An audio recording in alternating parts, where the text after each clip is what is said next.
It's very difficult. When I watch Democrats trying to convince Americans that Donald Trump was this like Hitler-like figure, this like vicious dictator who was going to put people in camps. One of the reasons why it was so hard to do that, why it was so obviously destined to fail, was because Trump doesn't code that way. He doesn't read that way. Americans watched him for 4 years in the presidency, and even the ones who didn't like him didn't see Adolf Hitler. And so this attempt to try and turn Zohran Mamdani into a raging anti-Semite, we showed you a few of these tweets throughout the week, just absolutely insane ones from people saying his election would be an existential threat to New York Jews. What is he going to do, like round them up from synagogues and put them in concentration camps? Is that what Zohran Mamdani is going to do? And the reason it doesn't work is because you just listen to the guy for 3 minutes and you see that he is not anything resembling that. He had a lot of policies, especially culture war ones, with which I'm uncomfortable. His economic policies are ones that obviously a lot of people are going to have problems with. But the idea that he's like Osama bin Laden or like Joseph Stalin, that just doesn't work. If you just listen to who he is, how he speaks, what he says, there has to be some alignment with the smears and with the person in order for it to work. I hate the fact that if you analyze somebody's political appeal in a positive way, people are like, oh, you're a cheerleader for him, you must love him. I went through this with Donald Trump for so many years. I would say liberals don't understand Trump's appeal. He's funny. He is charismatic and exciting. And he vessels and channels anti-establishment hatred, which is the driving force in American politics and American political life. And you should understand that about him. I can admit that the people I can't stand most, Dick Cheney, are very smart. I can acknowledge that attribute of theirs without liking them. So what I'm saying here is it's important to understand why Zohran had this political appeal. It doesn't mean you like him or hate him. It's a completely separate question.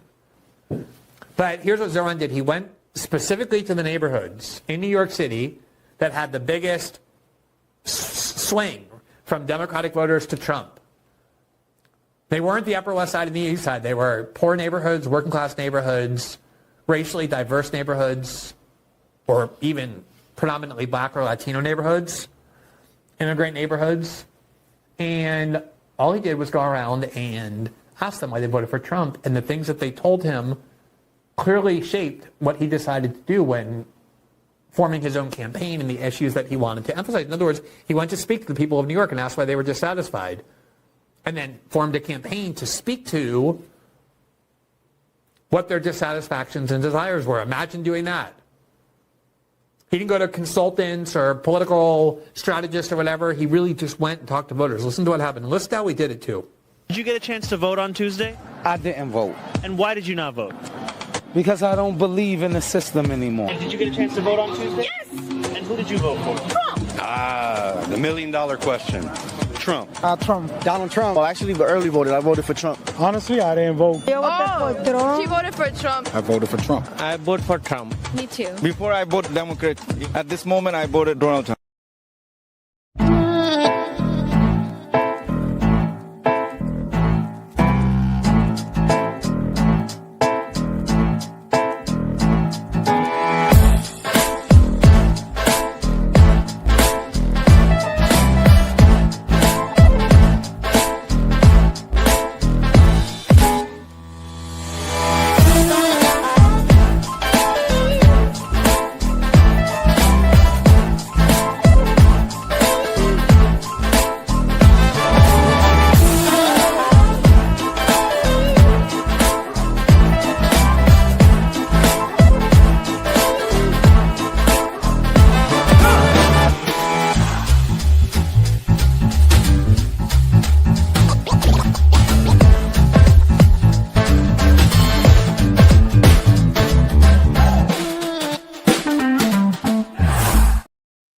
Yeah, baby. It's episode 40 of The Whiners on June 26th, according to my calendar here, June 26th, 2025. Jeff Norman, Ryan Milton, and Morgan with you as always, or almost always.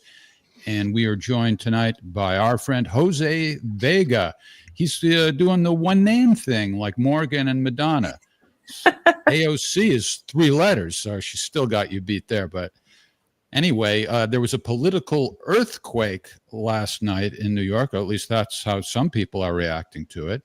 And I'm very anxious to hear what Jose's take on it is. But before we get to that, there's something that's even more important, and that is, what are we drinking tonight? Ryan, how about you? Well, I am drinking something that's perfect with a barbecue.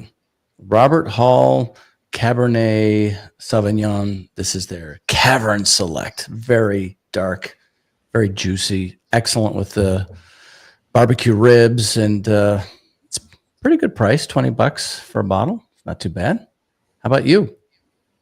I am drinking a very summery wine, a French rosé, and there it is. I don't know if you want to tell the audience how you were mocking me about it before. I'll leave that to you. I thought It's a very feminine looking drink. That's okay though, Jeff. I mean, it's okay.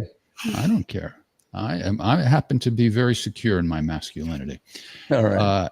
Anyway, it's summer. It's really, really hot, and that I was in the mood for something chilled. Let me guess, Jose and Morgan, you're not drinking anything but maybe water. Am I wrong? Am I right?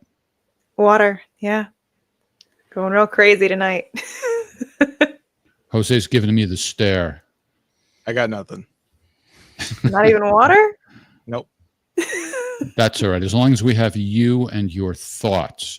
So was it a political earthquake last night? Is it a sea change? Does it portend anything in particular for the larger picture of the political landscape in New York?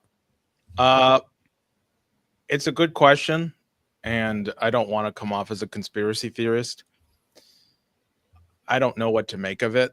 I don't necessarily know if this means that New York City is changing or not. And there is still the general election, but taking it from at face value, if I'm just a person, a New York voter, I would be filled with a lot of hope right now, thinking that Zoran Mamdani is actually a change from the status quo, and thinking that he may actually be the change that the city needs beyond just the party. I mean, the entire Democratic establishment came out against him.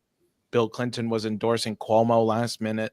He was getting some endorsements from some of these old congressmen.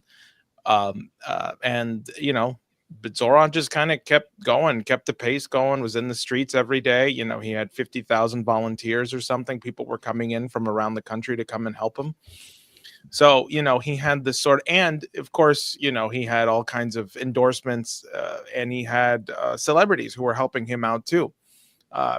His image is a little too clean for me to trust it. I mean, it's almost like another. You mean too good to be true kind of a thing? Well, yeah, but also, I mean, his mom's a famous movie director, and his dad's an academic, and he was in like a Disney movie. But beyond that, it just seems almost too clean, too perfect. And you're not saying it's like Zelensky, a made-for-TV president, or that is what I'm thinking. That's what I'm theorizing. That's my hypothesis. I mean, it's just like this guy is way too good, or at least comes off way too good. I mean, but the first thing he's saying he's going to do is raise, 800% for hate crime funding, which I don't necessarily agree with. Or at least I don't agree with that approach to tackle the anti-Semitism that's coming here in New York City. So, I actually don't necessarily know what this guy is. Hakeem Jeffries comes out and says, I'm going to meet with him. I'm going to talk to him. Hakeem Jeffries is like hardcore establishment shill. Then you have Jerry Nadler also coming in, trying to unite behind him. And then you still have also pushback, though, from people like Senator Gillibrand of New York. Chuck Schumer has embraced Zoran Mamdani. So, it's like, is there a reckoning happening in the Democratic Party? Is there a reckoning happening in New York City?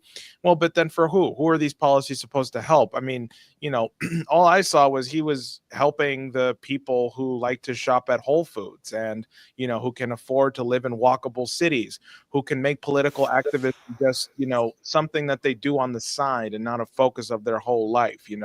It's sort of like a liberal feel good. I'm trying to do something right, so that I can continue to have more walkable cities. And that's evident by the fact that the Bronx voted overwhelmingly Cuomo. Interesting. I was just going to say the way you were describing him, Jose, was sort of like how Trump tried to portray himself during the presidential campaigns. Well, that worked because when he did the McDonald's thing, my dad called me and told me that's what won him over. Okay. Well, it's interesting because it made me think back to when I supported Ralph Nader when he ran for president many years ago, and then I later became a Trump supporter. And I never heard anybody else say they were both. And I felt like, boy, I must be a real weirdo. But the way Glenn Greenwald was talking about it, it's the same way I feel. It's the outsider status. You know, I think that's why the New Yorkers that Zoran was talking to in that video voted for Trump, and why maybe people voted for him. That may be the thread through all this, that people are just very hungry for non-establishment figures. Okay, well, I have a question on that. What you're saying, Jeff, and Jose, you might have something to say about this. A lot of people, of course, we've just been going through this so-called 12-day war with Israel and Iran, and I know we'll talk more about those kinds of things in a bit. But I see a lot of people like Charlie Kirk and others who are against the whole regime change thing. Now those same people are coming out saying, you know, the Muslims are taking over New York, but in the Democratic Party, 63%, I think 63% of all Jewish voters in New York vote Democrat. And then there was this one little snippet from the Democratic debate that I wanted to show here and get your thoughts in this context here. Let's take a look at this. Mr. Tilson, where would you go? Yeah, I'd make my 4th trip to Israel, followed by my 5th trip to Ukraine, 2 of our greatest allies fighting on the front lines of the global war on terror. Mr. Mamdani. I would stay in New York City. My plans are to address New Yorkers across the 5 boroughs and focus on that. Mr. Mamdani, can I just jump in? Would you visit Israel as mayor? I will be doing, as the mayor, I'll be standing up for Jewish New Yorkers, and I'll be meeting them wherever they are across the 5 boroughs, whether that's in their synagogues and temples or at their homes or at the subway platform, because ultimately we need to focus on delivering on their concerns. And just yes or no, do you believe in a Jewish state of Israel? I believe Israel has the right to exist. Not as a Jewish state? As a state with equal rights. He won't, Okay. he won't say it has a right to exist as a Jewish state. Be very And clear his on answer was no, he won't visit Israel. I said that. That's what he was trying to say. No, unlike you, I answer questions very directly. All right. And I want to be So, I mean, that would be a good novel position to take. I believe Israel has the right to exist as a Muslim state. I mean, so Jose, now you were saying some things now you look at that. What do you think? I think that was the easiest layup ever. I mean, like that's just so, there's just something that's so fishy about this whole thing. Either the society has just gotten so fucking bad that just saying I want to serve my constituents instead of Israel is such a layup and such a dunk, which is possible. But it's just they ran a guy who groped 13 women, called them all liars, used state funds for his own defense. And then they said, this is the guy that's going to beat the young charismatic face that is the up and coming of the Democratic Party. I mean, it just wasn't serious. And that's why I'm saying, like, did the Democratic establishment even try to actually put up a fight? I know they invested millions of dollars into Cuomo. Much more, the super PACs and so on. But like that, just look at that. I don't think the Democrats have had a big change of heart. Well, of course not. That's my point. That's what, see, the thing you were talking about with Charlie Kirk earlier, it makes me fearful of Zoran's life. I genuinely hope he has security around him 24/7 between now and November. The same people who were accusing the media of stoking assassination attempts on Trump by calling him the next Hitler, by saying he's going to institute a fascist Nazi-like regime, are doing the exact same thing by saying Zoran Mamdani is going to be involved in the next 9/11, that he's going to bring Muslim jihadism to New York City, is just stoking the flame for an assassination attempt on Zoran. And I think this is me putting on my big conspiracy theorist hat. You know, and again, I want to believe in somebody like Zoran. And if he is the mayor of New York City, if he happens to win in November, I don't know. I'll give him a shot. I'll see how he does. I don't know. I don't want to write him Well, off, but I think don't have the statistics in front of me, Jose, but didn't he do pretty well with Jewish voters? he did. Yeah, He did. he won did. Crown Heights. Yeah. You know, that was a big place that a lot of people thought wasn't going to go out for him and go for Cuomo. And he actually got an overwhelming majority of people in Crown Heights here in Brooklyn. Yep. Yeah. But if he wins, but my point is that like, That's what I'm saying. It is kind of a mess, though, in that sense. It's a mixed up situation, and then your campaign right in the middle of that process too. Yeah, we should. It was my fault at the outset. I should have mentioned that Jose is a candidate for United States Congress, and there's his website. Go there, check out his platform. Maybe drop a few bucks. He could use it, and a lot of people are now saying, "Well, this portends favorably for AOC." You know, it just shows, hey, you know, I know you're taking this as a superficial thing, but what about you, Jose? You are an outsider with substance. Maybe this portends well for you, don't you think? I don't think so, because people want shallow politics that's populist. Mm-hmm. And with that comes moral compromise. With that comes the AOCs. And, you know, for example, if I were to win my race and then suddenly Chuck Schumer is saying, great, I can't wait to work with Jose. And Hakeem Jeffries is calling me saying, yeah, great, I want to meet with you in Brooklyn in a couple hours. That's a red flag to me. And nobody should trust me if that happens.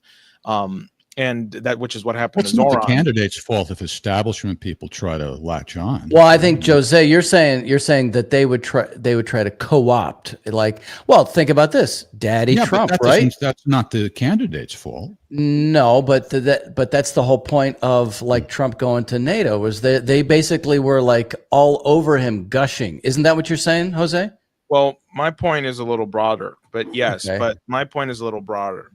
The thing about people like AOC and Zoran is that they are running on platforms that appeal to people's, which is, you know, hey, I'm not against this stuff. The cost of childcare is very expensive. The cost of living is very expensive. You know, making the buses free, you know, that I'm all for that. I you know, I don't pay for the bus fares when I get on. I just get on. You know, it's illegal. It's expensive. But the thing is, the problem with that is that it misses the reality of the entire situation. And this is why I'm not going to be popular, because that's the entire country is on a boxcar on its way to Auschwitz right now. And people like AOC and Zoran want to talk about how to make the boxcar more comfortable. And I have to come in and I say, hey, wait a minute. Why are we on a train on the way to a concentration camp right now? Because there's a technocratic feudal state that is being implemented right now through people like Alex Karp and Peter Thiel that is centralizing the data of every American citizen to influence and control us, so that by the time we get to the midterms, people will have already formed preconceived opinions and thoughts and judgments of things that they think came from them, which was artificially induced by these companies through their behavior on the internet to force them and influence them to think in other ways, right? And they have already infected many facets of our government. So I'm supposed to come here and I'm supposed to, I say these things and also bring the reality of the nuclear war threat. And of course I have a domestic platform too. But I have to tell the truth, and that's my responsibility, which is to tell the truth no matter what. So I'm not interested in just making the boxcar more comfortable. I'm interested in stopping. No, I get what you're saying, and that makes sense. That's great.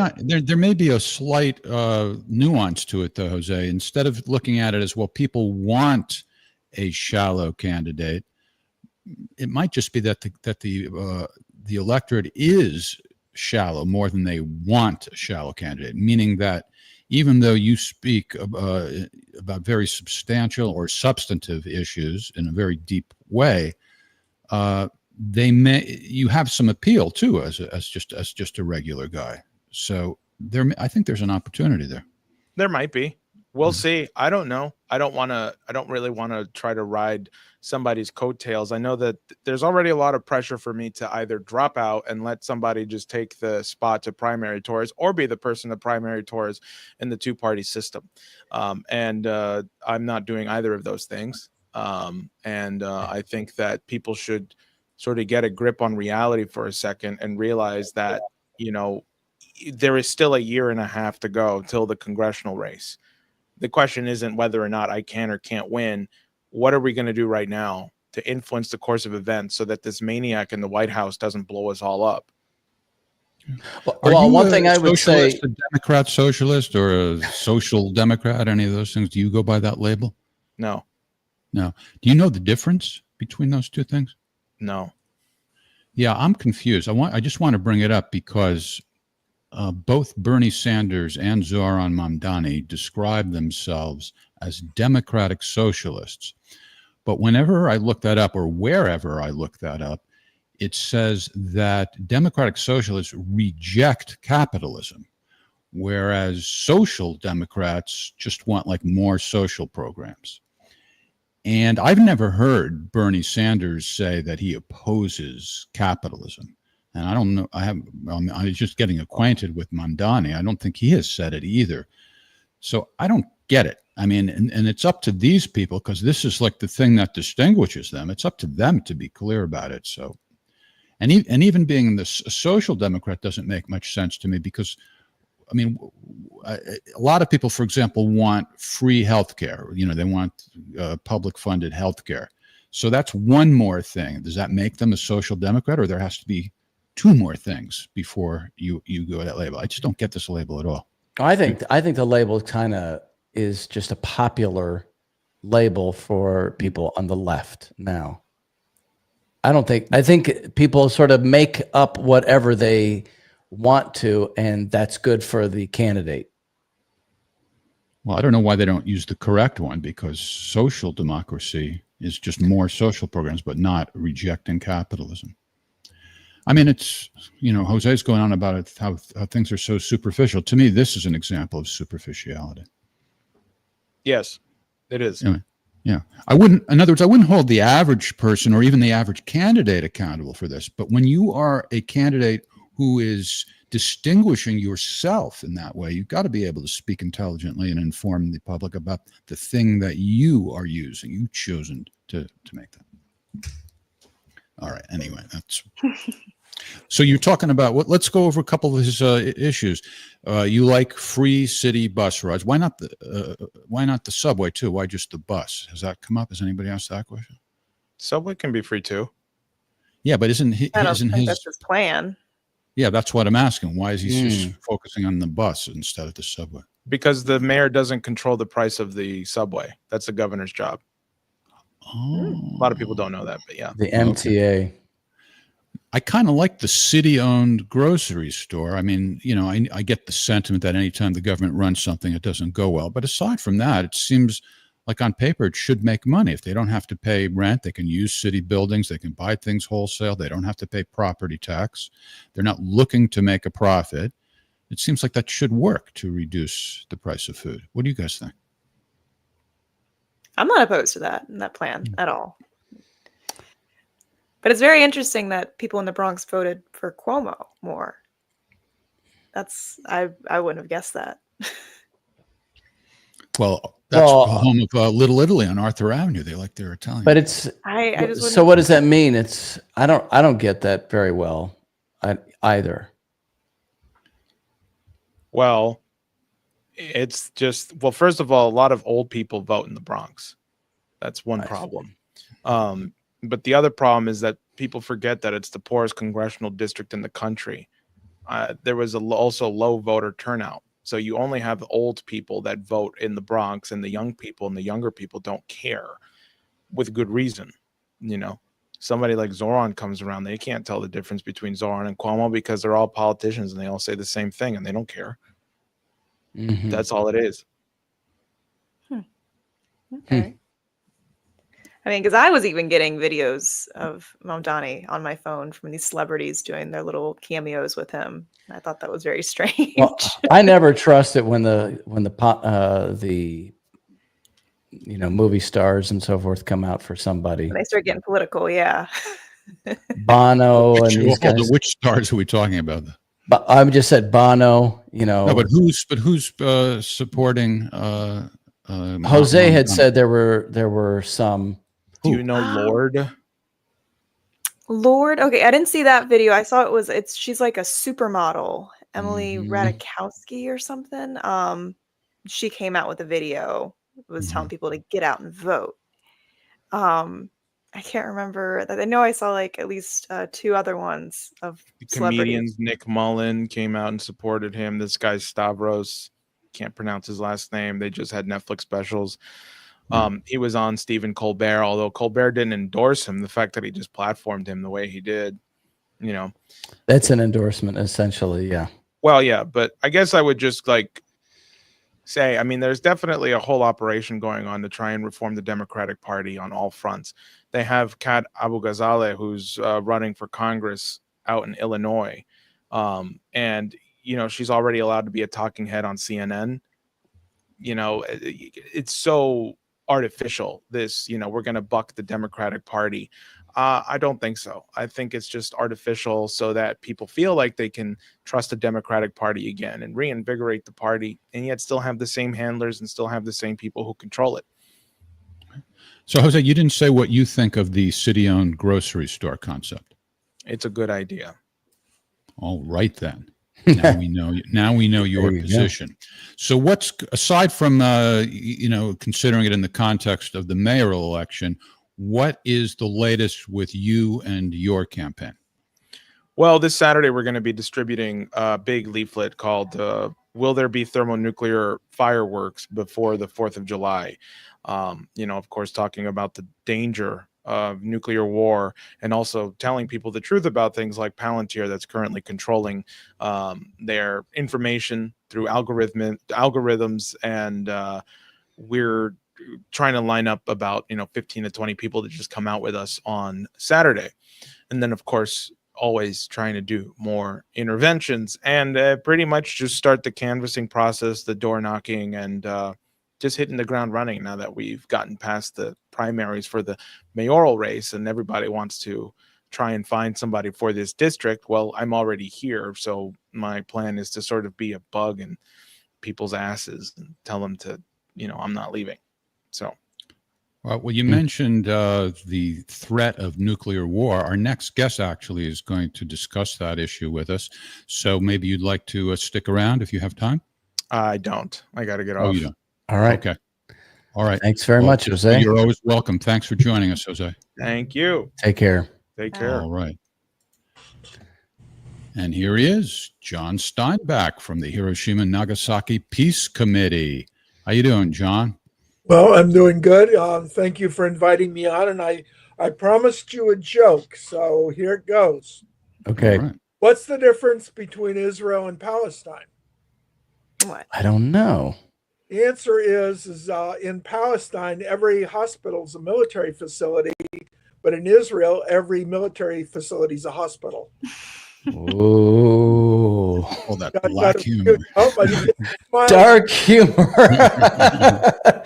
Dark humor. Well, I talked to you, John. I saw you have written some papers, the Emirates Center for Strategic Studies and Research. You have, just the name of your organization, the Hiroshima Nagasaki Peace Committee of the National Capital Area. That is actually, here's your website. That's a mouthful.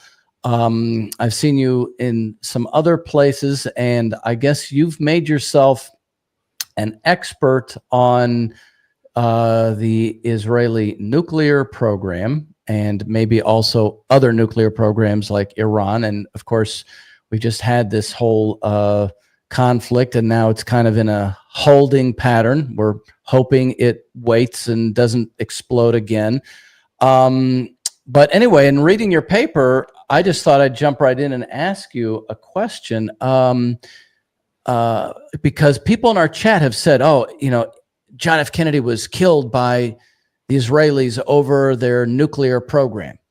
So in talking to you the other day, you said that, yes, John F. Kennedy was unhappy with Israel's push to make a bomb. And then you said Eisenhower was even more against Israel for having the bomb than John F. Kennedy. I thought you could explain that to us.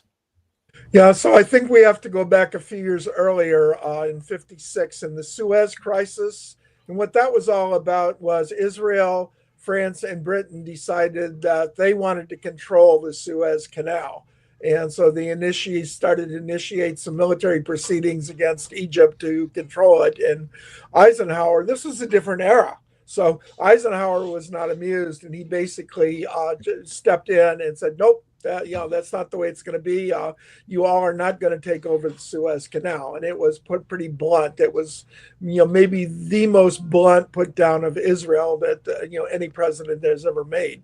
And so the upshot of that was within months, France and Israel started collaborating on nuclear weapons. And it was France that built the Dimona nuclear center, which was essentially a plutonium factory. And so that's kind of the stage. So Eisenhower was very, very skeptical about Dimona, and he brought Kennedy in and warned Kennedy, something is wrong about Dimona. And Israel kept saying, no, it's a textile factory, it's a manganese factory, it's simply for research, has nothing to do with nukes at all. But of course, their actions belied their words. So for example, one of their own Mirage jets with Israeli pilots on board got too close to Dimona, and Israel shot it down and killed their own pilots. And then a year later, a Libyan airliner went off route, and Israel shot it down and killed 104 Libyan civilians because it got too close to Dimona. So Kennedy was very, very skeptical. Kennedy was very much opposed to Israel getting a nuclear weapon. And so he called them in. He browbeat, I want to say it was Ben-Gurion at the time, whoever the prime minister was, browbeat him, and finally permission was granted. So Israel went to extraordinary lengths. So they had illegally purchased the control panel for their weapons production facility at Dimona. They went and illegally purchased another duplicate, exact same control center, and they set up an entire dummy building and control center. And so when the American inspectors came, they never saw any of the actual operation of Dimona. They saw this elaborate $100 million decoy that Israel had put up. And so they came back and said, well, no, it doesn't look like they're doing it. But there was an agent, James Jesus Angleton.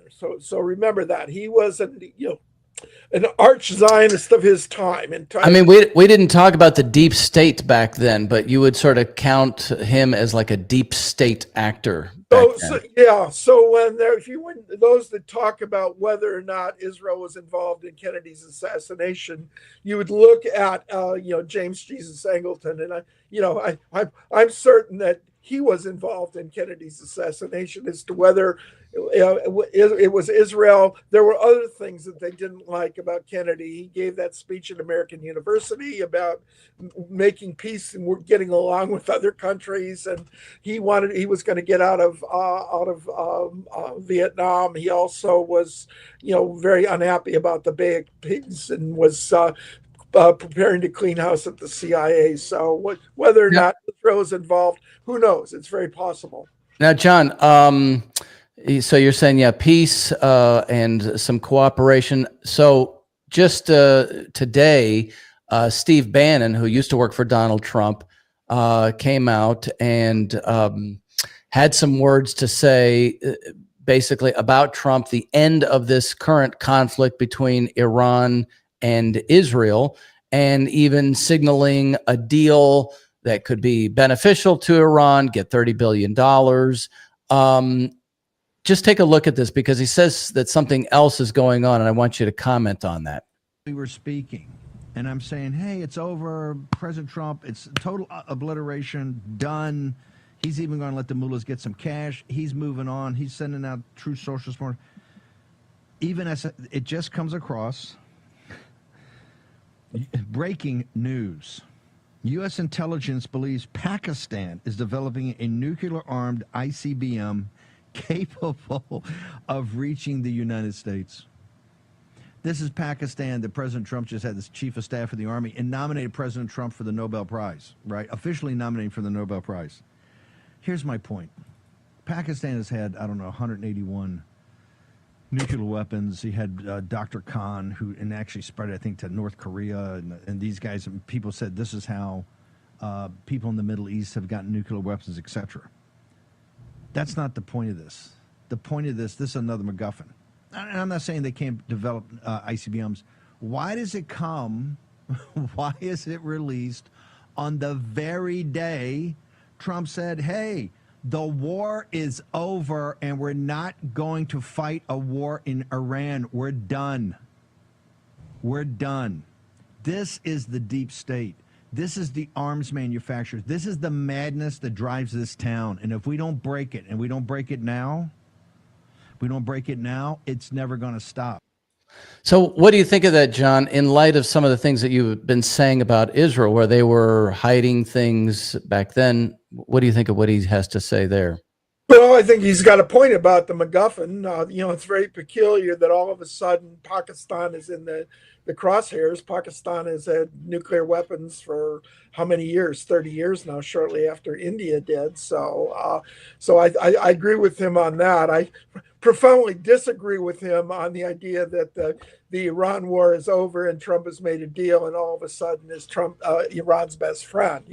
I have no idea what goes on in Trump's mind, and he may think that, but that's not the plan of the deep state. We can go back and we can look. 2009, the Brookings Institute came out with a paper about how we're going to break up Iran. And chapter 9, I believe it was, the title of it was "Leave It to Bibi," and it just basically laid out exactly what we just saw. So they.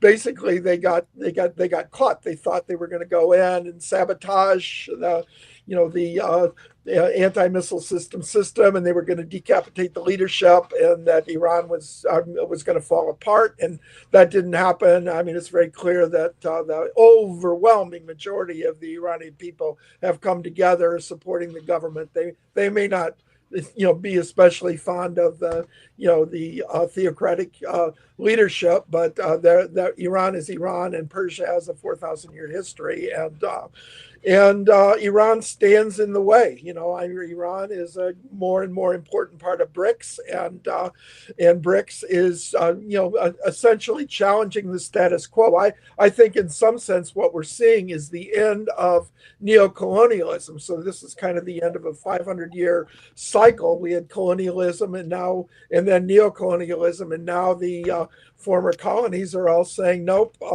we want to control our own resources, and you're going to have to deal with us in an above board and honest manner. And that's simply not acceptable to Europe and the United States and the other colonial settler states. So I agree with part of what Steve said, but I think he's naive on the other part. Well, I don't know if it's going to happen, but we should at least say what the deal is that's being discussed. I mean, Ryan mentioned $30 billion. As I understand it, the idea is for the U.S. to develop nuclear energy in Iran. And also what's being discussed is that Saudi Arabia, and I think at least one other Arab country, would manage Gaza, and there would be a two-state solution. Again, I don't know if that's actually going to happen, but isn't that what's being discussed now?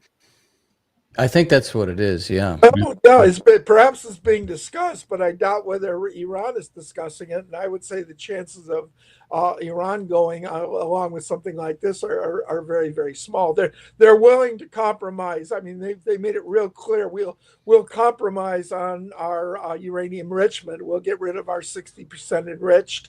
We'll make a deal there. But in terms of giving up their unalienable right. I mean, Iran is the most investigated country in the world by the IAEA over the last 30 years, and it was even under the Shah. It was under the Shah that they signed the Nuclear Non-Proliferation Treaty, and so this idea. This is another big MacGuffin. Is this that Iran's nuclear program has anything whatsoever to do with what we just saw, and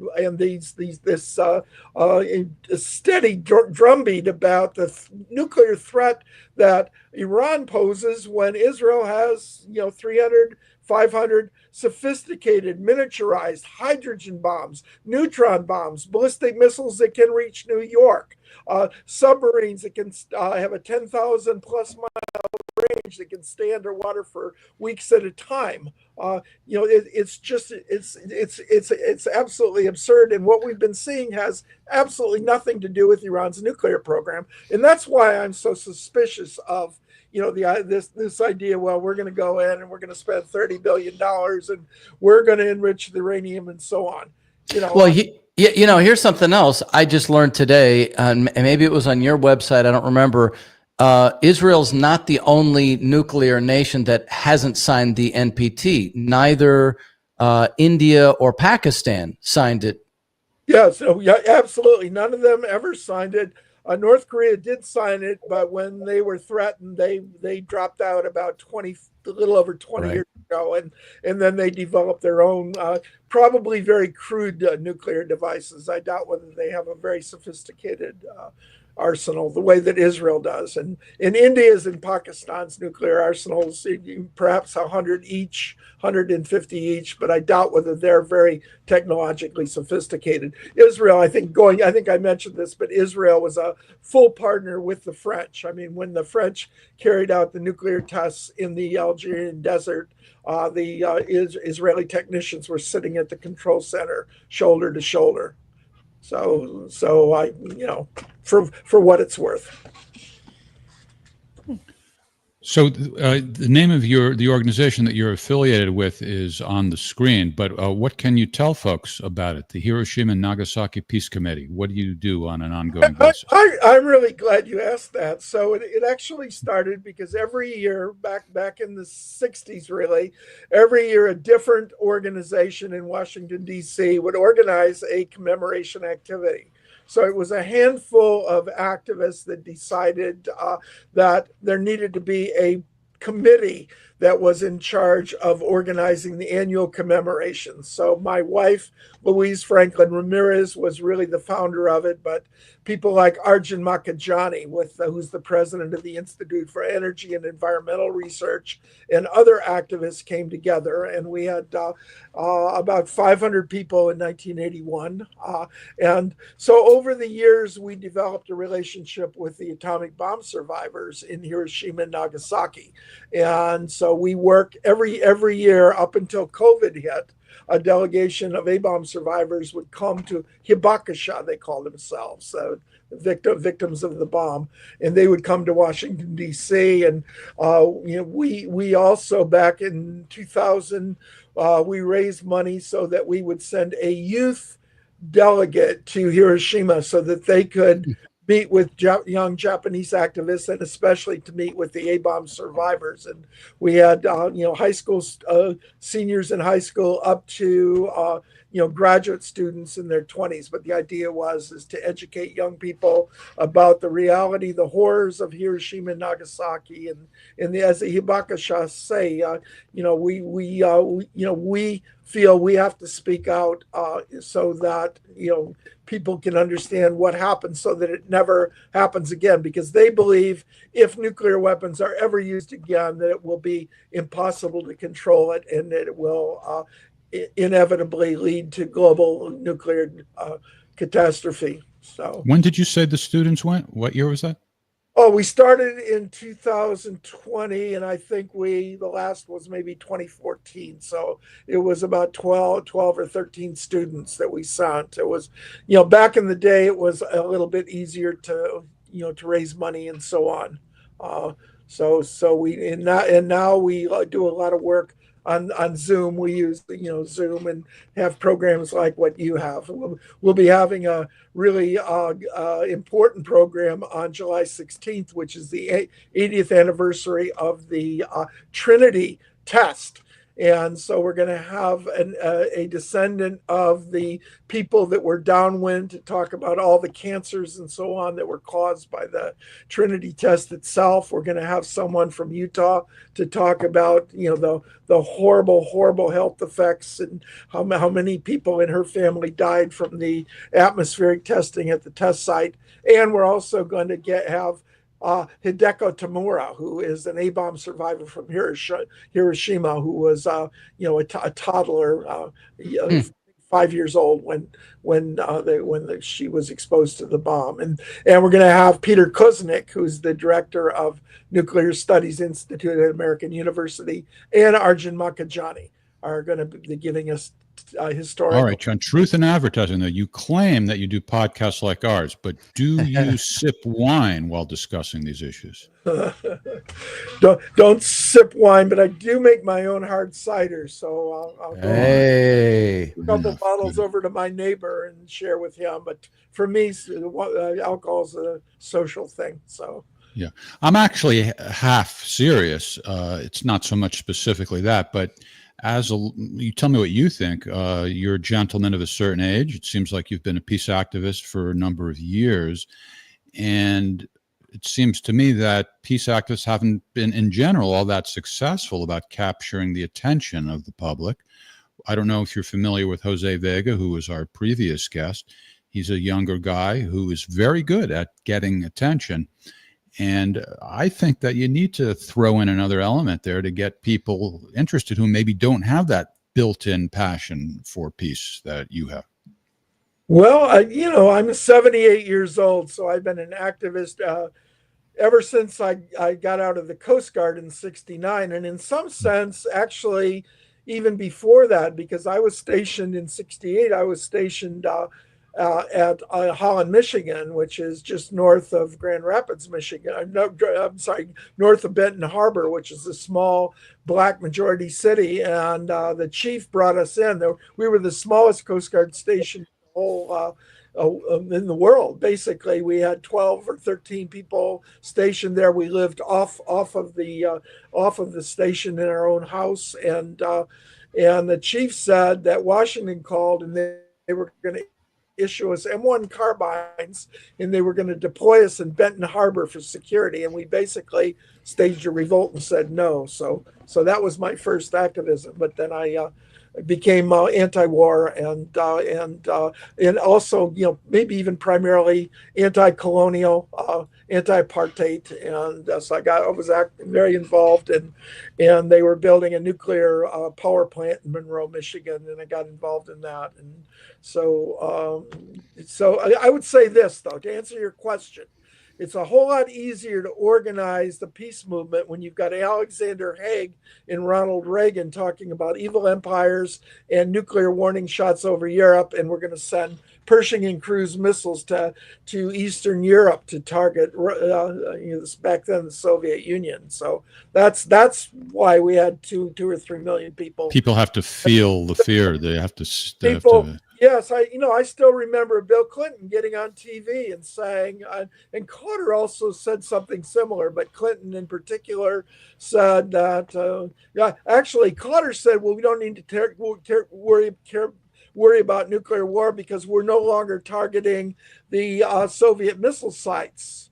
And and of course, he was lying. Well, of course he was lying, but Clinton said that kids don't have to have nuclear nightmares anymore because Russia's our friend now. Well, the problem I had with Jimmy Carter was he was key in building the nuclear navy, and then he did everything in his power to stop peaceful nuclear power, which is sort of the part of this whole thing that Jeff was alluding to. But that seems to be what most people are missing overall in terms of the what the peace element would actually look like. I mean, I find that the peace movement itself has been pretty poorly represented. I say poorly represented, and they don't ever. Yeah, ineffective is definitely true, but I mean, why not? I'll give you an example. Maybe I can prove my point this way. Yeah, John, let me ask Morgan and Ryan first, because I think maybe you might know the answer to this. But let's see. I happen to know what the biggest peace group in America is in terms of the number of members and the number of chapters that they have around the No country? clue. You don't know who it is. Do you know who it is, Morgan? Do you know who it is, John? No, I mean Code Pink, but I don't think they have that many people. Nope. I would guess Peace Action, but I might be wrong. Correct. Peace Action. I mean, I'm Which not. is I'm not. Not in the That's peace. a terrible movement. name. That's a terrible name, and that's seriously. I mean, Peace Action doesn't even sound like the name of it.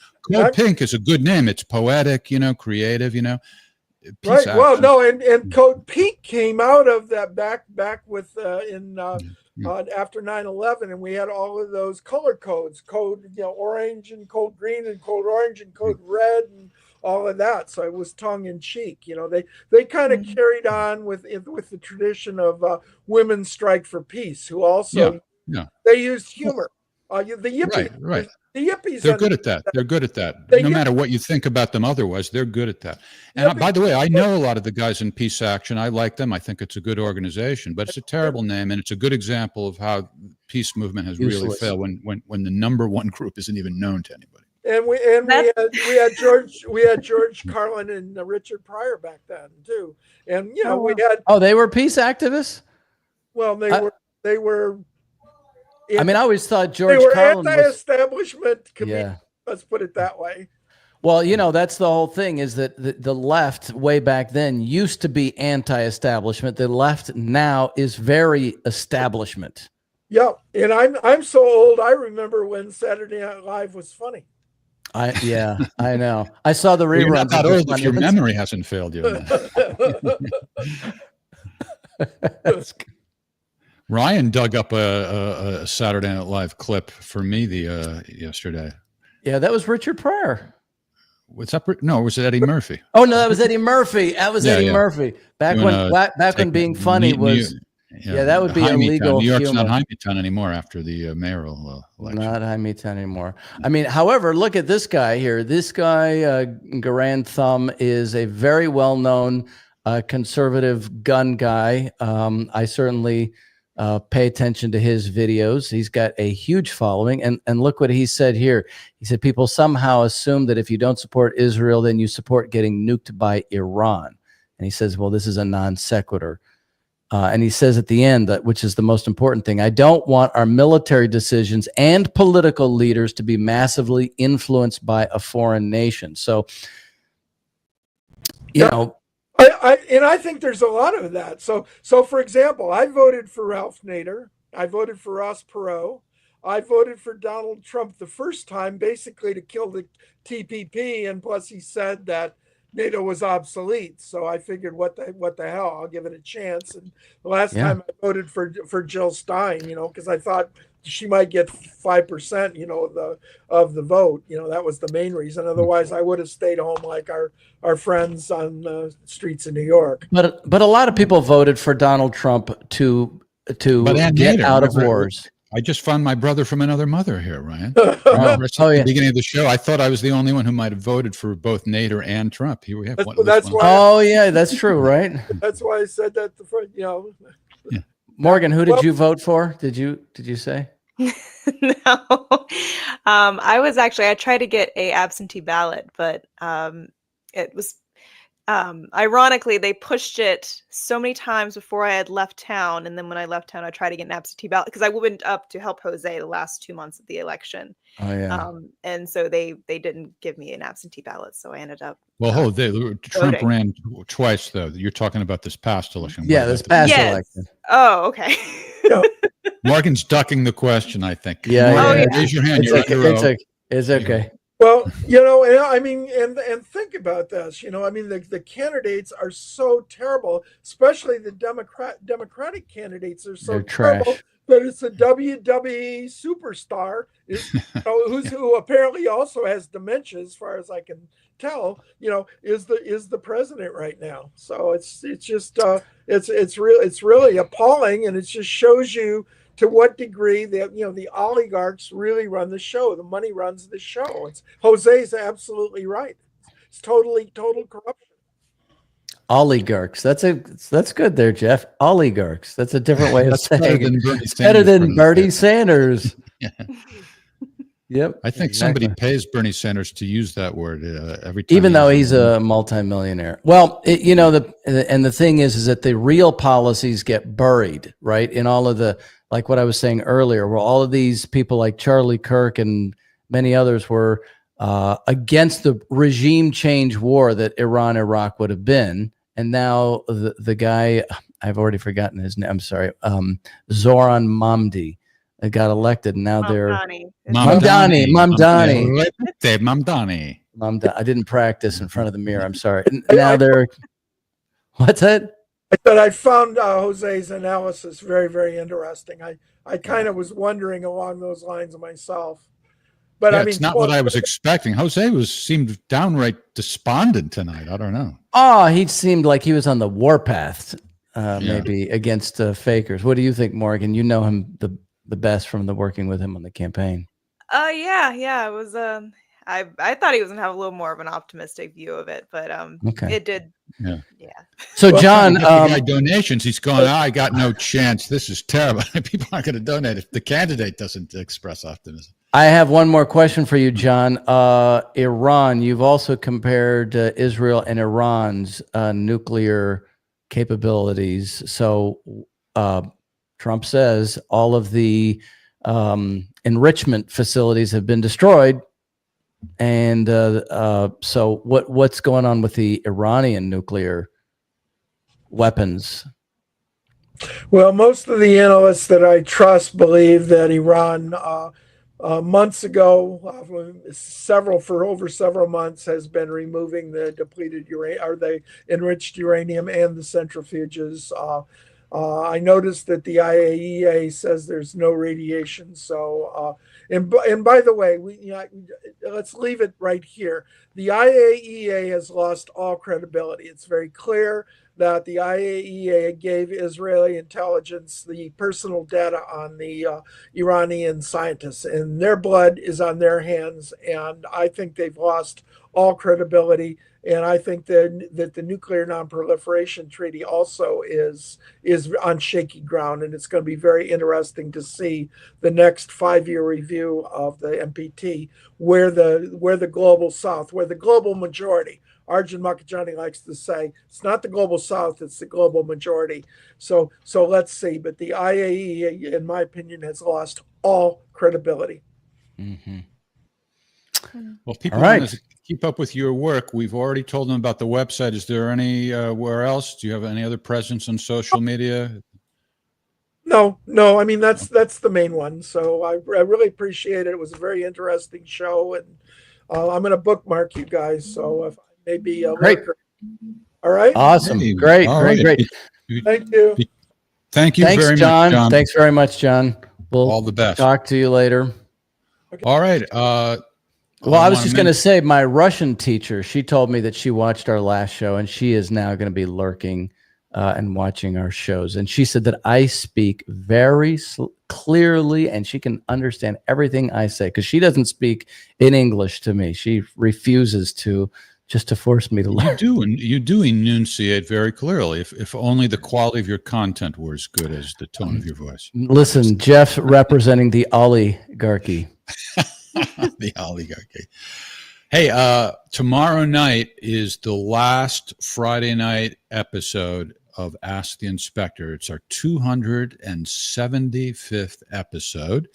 And after doing pretty much the same format week after week on Tuesdays and Fridays, we have decided it's time to make a change. So we're going to take the month of July off, and then we will return in August and just do it on Wednesday nights only, one show each week on Wednesday. So tomorrow night is the last night.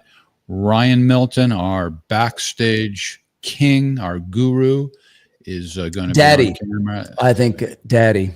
Yeah, like Trump. Who is it that they were making a big deal out of? Somebody Mark Rutte, General Secretary of the UN, of the NATO. Yeah. I mean, it's just a metaphor. Calm down, people. He's a daddy. Yeah.